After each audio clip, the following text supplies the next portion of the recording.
C'était le 8 septembre dernier déjà. Il y a bientôt 3 mois, l'impensable s'est produit. Après plus de 70 ans de règne, Élisabeth II, 96 ans, tirait sa révérence.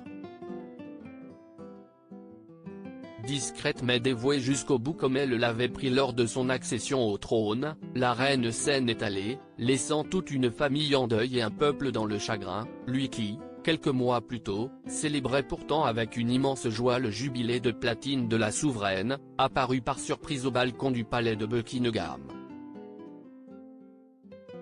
La foule en liesse a laissé place au silence et aux longues files d'attendés pour pouvoir se recueillir sur le cercueil d'Élisabeth II en guise de reconnaissance.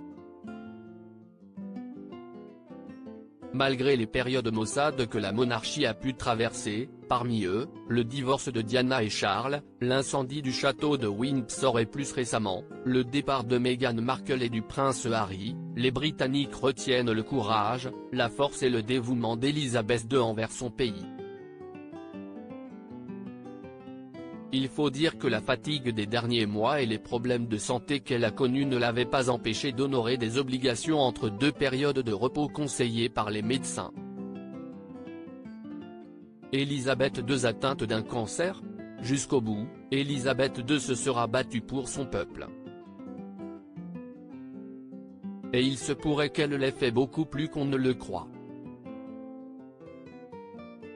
Si est du moins ce qu'avance Gilles Brandrett, un intime du couple et ami proche du prince Philippe, disparu en avril 2021. Dans son livre Élisabeth, en Intimate Portrait, l'auteur explique que la reine souffrait en réalité d'une grave maladie qu'elle a réussi à cacher à tout le monde, un cancer.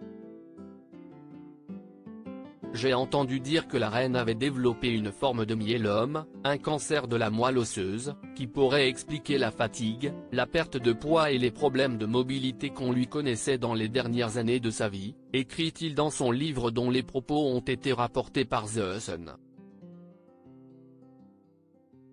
Les symptômes les plus fréquents sont les douleurs osseuses, dans le bassin et le bas du dos principalement. Si est une maladie qui touche surtout les personnes âgées.